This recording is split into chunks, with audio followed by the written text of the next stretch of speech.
So in Alma, this is Alma talking to his son. He's giving his words of advice to his son. And he's talking to his son Helaman about his conversion. And he describes how when he was a young man, he went about trying to destroy the church, and an angel appeared to him. When the angel appeared to him and spoke to him and said, "You're going to be destroyed," he passed out. And then he describes what it was like while he was passed out to his son Helaman. And he said, "And it came to pass that I fell to the earth and was for the space of 3 days and 3 nights, that I could not open my mouth, neither could I have use of my limbs. And the angel spake more things unto me, which were heard by my brethren, but I did not hear them. For I had heard the words, If thou be destroyed of thyself, seek no more to destroy the church of God. And I was struck with such great fear and amazement, lest perhaps I should be destroyed, that I fell to the earth and I could hear no more. But I was racked with eternal torment.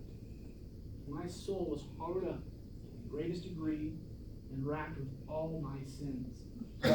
Yea, I did remember all my sins and iniquities, for which I was tormented with the pains of hell.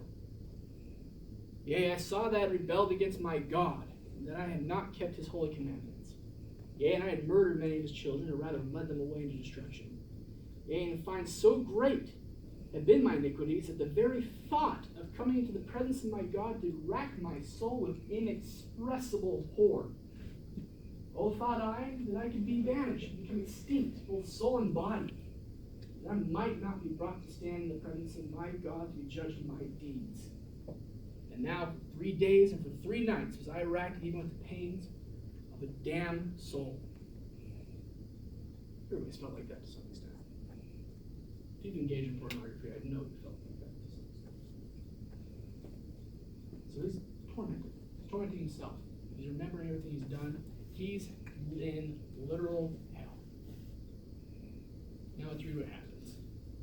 And it came to pass that as I was thus racked with torment, while I was hard up by the memory of my many sins, behold, I remembered also to have heard my father prophesy unto the people concerning the coming of one Jesus Christ, the Son of God, to atone for the sins of the world. Now as my mind caught hold upon this thought, I cried within my heart, O Jesus, thou Son of God, have mercy on me, whom in the gall of bitterness am encircled about by the everlasting chains of death. And now behold, when I thought this, I could remember my pains no more. Yea, I was hard up by the memory of my many sins no more. And oh, what joy, what marvelous light I did behold. Yea, my soul was filled with joy as exceeding as what was my pain.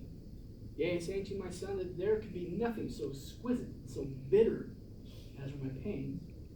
And again I say to you, my son, that on the other hand, there could be nothing so exquisite and sweet as was my joy. He called upon Christ. He asked for forgiveness. He repented. He sought the atonement. And how long did it take for all of that horrible pain to be taken from him? As Emily said, it was immediate.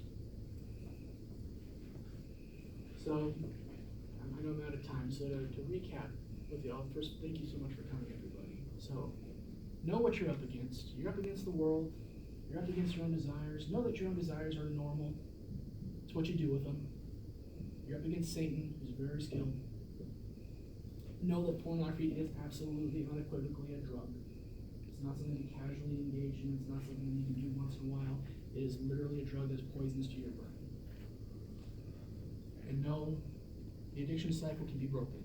If you have come to the point where you can't stop on your own, if you have come to that point where you are viewing pornography actively or have in the past, the atonement's there for you. That's what it's here for. Seek out your bishop. Seek out your leaders. Seek out your parents. Whomever it is that you love and trust, they can help you. And let them know what's been going on. And they will receive good love. And then that way, the shame that will keep you trapped will be gone and will be replaced by light and by the atonement. And I share that with you.